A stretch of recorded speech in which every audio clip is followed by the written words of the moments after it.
Baik Bu, saya ingin bertanya, apa makna wawasan kebangsaan dan bela negara bagi Ibu?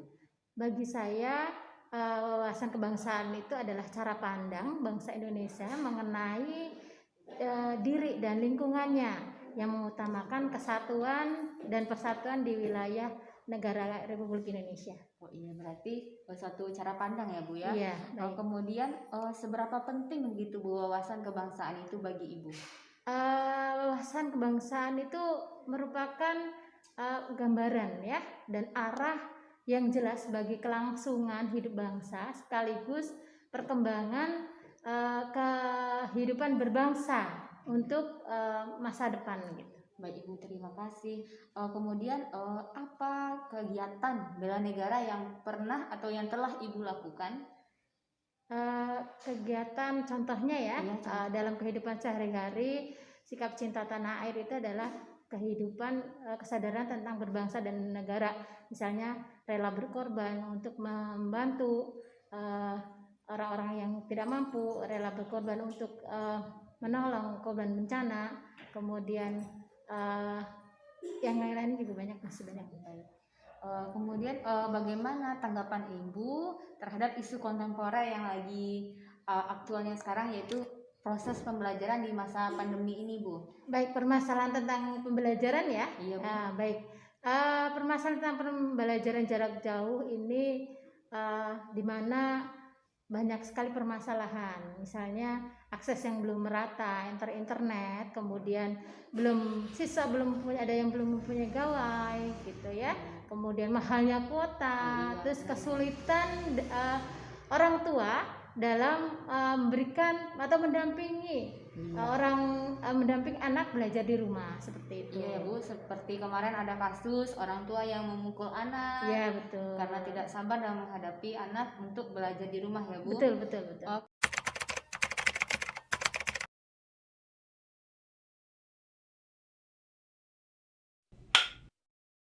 Pertanyaan kedua ya Kak ya, seberapa penting makna wawasan kebangsaan terhadap profesi Kakak sebagai mahasiswa?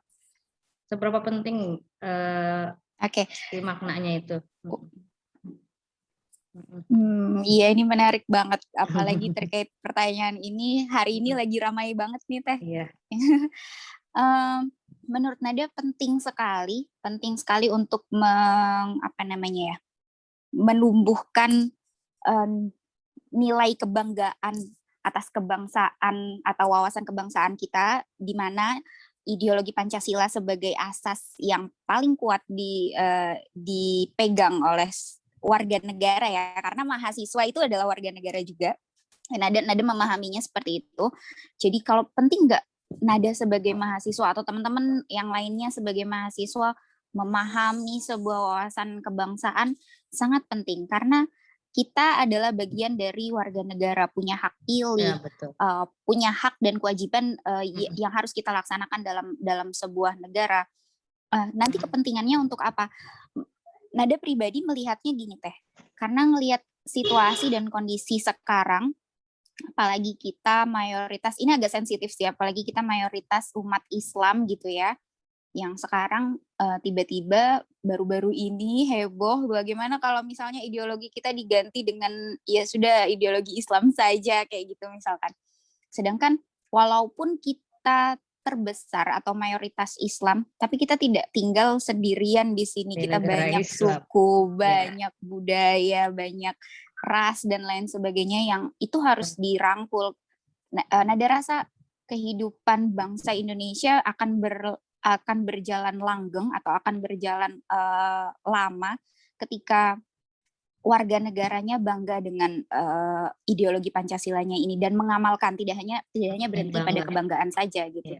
Karena kalau tidak demikian, apalagi di generasi mudanya aja udah meragukan ideologi bangsanya, ke depan kita bisa lihat beberapa bukti atau contoh negara-negara yang kira-kira pantas untuk direpresentasikan sebagai negara Islam misalkan seperti itu, atau menggunakan ideologi Islam juga tidak bisa adem ayem aja. Kita yang udah adem ayem kok pengen yang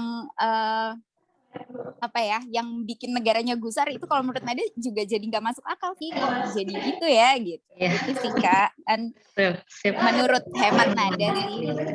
Zaman milenial ya, pendapatnya beda-beda. Oke, baik. Oke,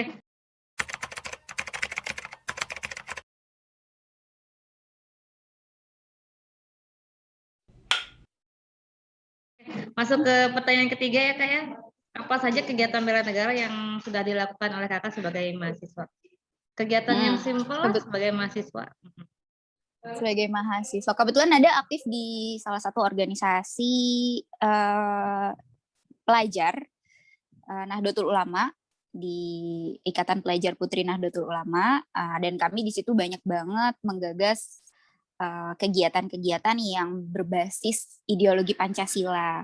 Tentunya kami juga bekerja sama dengan beberapa kementerian, beberapa lembaga kenegaraan, intinya lembaga kenegaraan untuk membuat suatu program di mana ini bisa diperluas secara masif atau dikampanyinkan di teman-teman pelajar, teman-teman mahasiswa yang banyak hal. Jadi termasuk sebenarnya pelatihan-pelatihan, misalnya pelatihan kepemimpinan.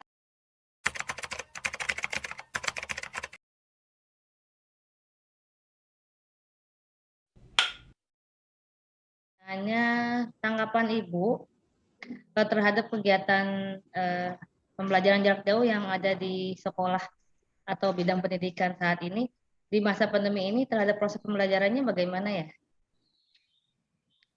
Ada efektif dan tidak efektifnya juga sih ya. Kalau tidak efektifnya pastinya banyak beberapa anak yang punya kendala fasilitas. Terus secara kualitatif juga kan pasti ada anak yang sulit untuk fokus di rumah, terganggu dengan temannya gitu. Efektifnya memang terasa ada beberapa perubahan anak yang tadinya tidak mandiri justru sekarang bisa jadi mandiri gitu. Lebih sadar akan tugasnya lah gitu. Jadi ada dampak, ada kekurangan dan kelebihannya ya. Iya betul. Jadi ada yang berdampak positif, malah ada yang tidak ya Bu ya.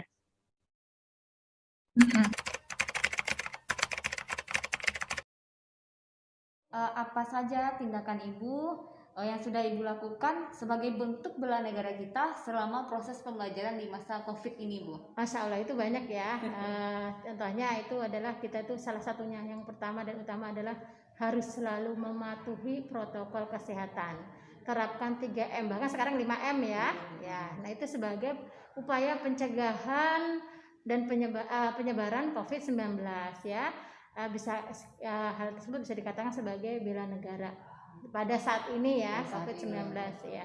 Ya Bu, baik Bu, terima kasih ya Bu. Jadi wawasan kebangsaan itu sangat penting bagi kita, apalagi bagi kita guru ya Bu. Ya, dan salah satu bentuk bela negara kita dalam proses pembelajaran selama COVID ini adalah dengan mematuhi yang namanya 5M. Baik Bu, terima kasih banyak Ibu atas waktu dan kesempatannya. Ya, sukses terus buat Bu Juni. Terima kasih. Assalamualaikum. Waalaikumsalam.